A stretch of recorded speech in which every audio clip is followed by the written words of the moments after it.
Hey friends, welcome back to Ball Homestead. My name is Beverly and I'm so glad you're here. Today we went to the pumpkin patch and got our fall pumpkins for our fall decor. We're going to do it this year out by the mailbox. I'll show you those in just a little bit, but I have something super exciting. This is the first time, and Wayne did it all. I didn't do anything but start the sweet potatoes slips, and he planted them, and I seen one sticking out of the ground and I just had to dig up the stuff off that plant, and I'm going to show you what we got. I was so excited. I wanted to dig them all, but he wouldn't let me. This is his project, so I'm just going to do what he says. He kind of got aggravated that I dug these up, but I seen one sticking out of the ground and I was like, oh my gosh, there's some sweet potatoes. And I just dug and it was like magic. But anyways, I'm going to show you what we got. It's really muddy right now. This was one plant. And I was super excited. You can see something's been eating on that one a little bit. But look at that fatty. I want to do some baked sweet potatoes with cinnamon and sugar and butter on them. That will be yummy. All right, guys. Welcome back. I know this is an ongoing video for the week, but we did our first real milking today, and I had to hand milk. I could not get my milking machine to attach to the nipples, and so I don't know what I'm doing wrong. I've never used an automatic milker before, so I'm gonna have to do some more research.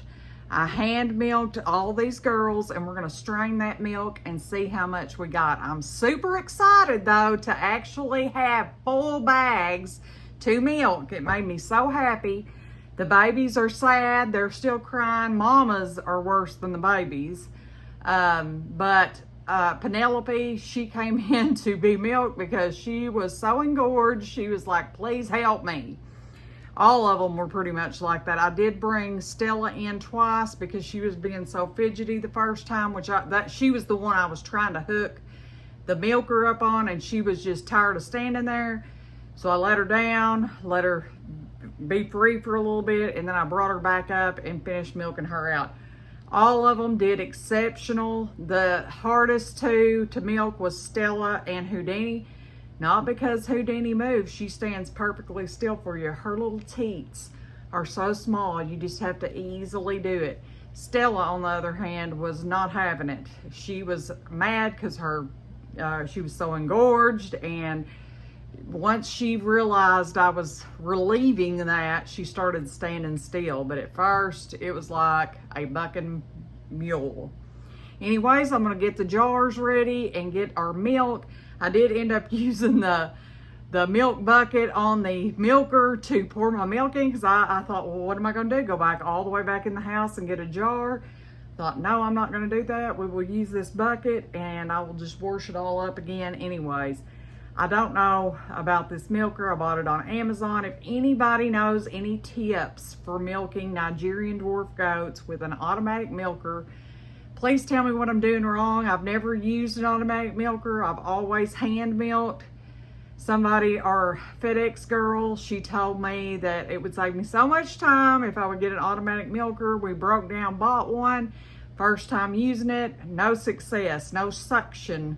I even switched the hoses around, still no suction, so I'm unsure what I'm doing wrong. All right, guys, I'm super excited about this. I know this doesn't sound like much, but for little Nigerians, this will be a good amount. We are gonna milk every single day for as long as we possibly can, because I want to not have to purchase milk anymore. We almost got a full half gallon, guys. I'm so happy.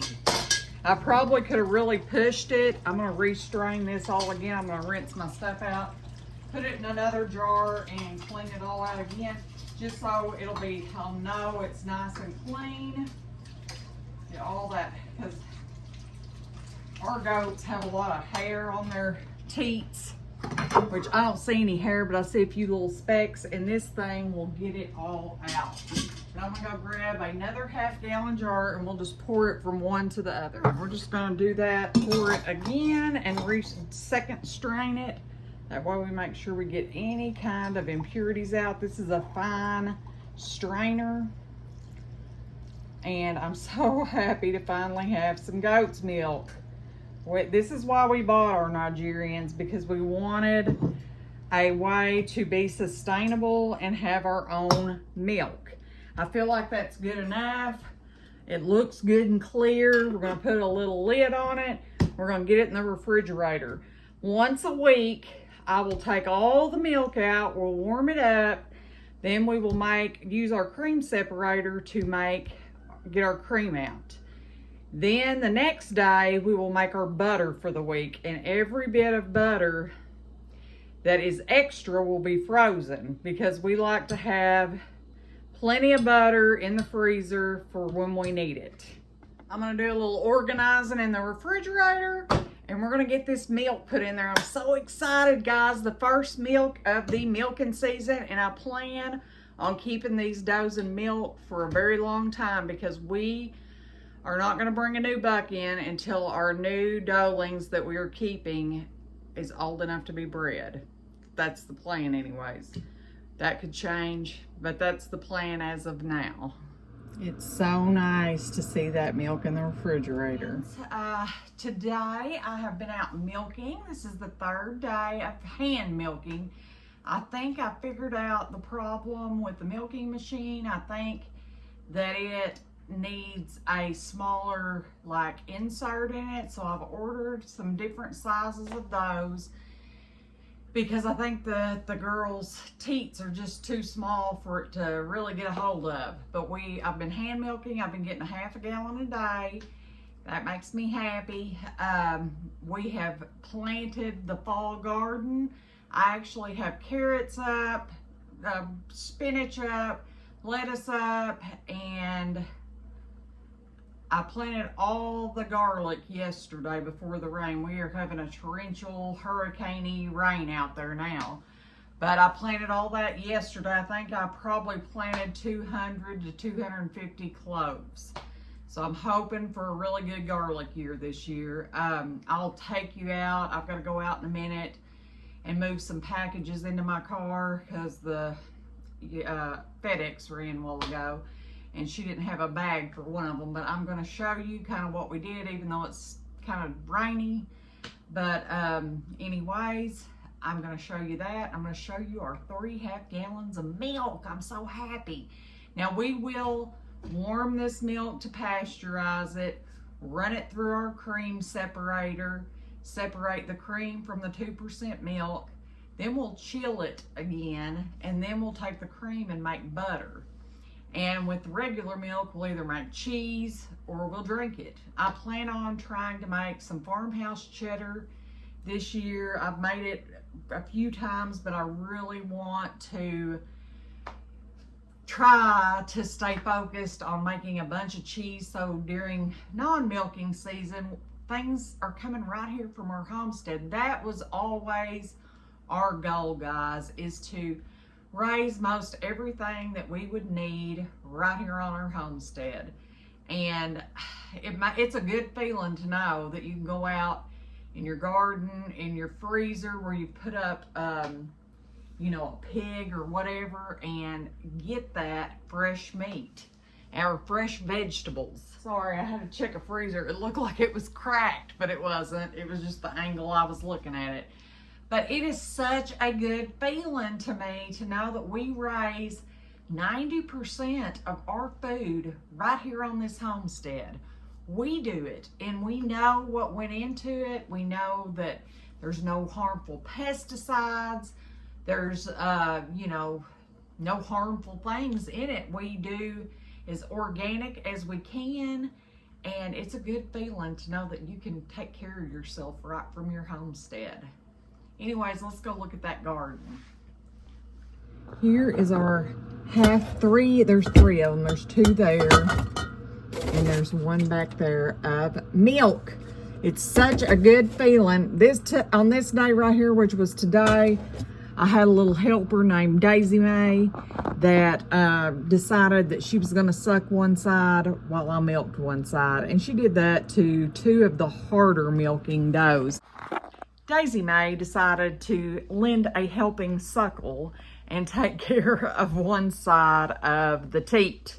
And I was fine with that because I wouldn't have to give her a bottle. And those little teats of the first freshener are so hard to milk until you kind of get the, because they're, when you first start, the teat is, and the bag is really hard. Once you kind of get that loosened up, it's easier to milk. But until then, it's like, we were saying we should have called her little titmouse, because that's what it's like, milking a little titmouse. All right now it's not raining too terrible, but we're gonna go out here and I'm gonna show you the babies, where we've moved them and all that good stuff, and they're doing wonderful. They're eating good. Like I said, we're getting a torrential downpour from that hurricane. So there are all the little babies. They're in the little dog house, or it's a big dog house, and I built this on the side for them to run and play on, which they kind of tore it up, but we can fix that. Here is where I planted the garlic. I probably planted 200 to 250 heads, a bunch. So I planted that yesterday. Here is, we have a bunch of something up here. We've got spinach, kale, and something else here. We have onions coming up here. You can see them down there. We have radishes and maybe just radishes here. I can't remember. I planted a bunch of different fall crops. Here's lettuce. It's coming up, and I've got pole beans, sugar snap peas here. Sugar snap peas here, more of a winter crop.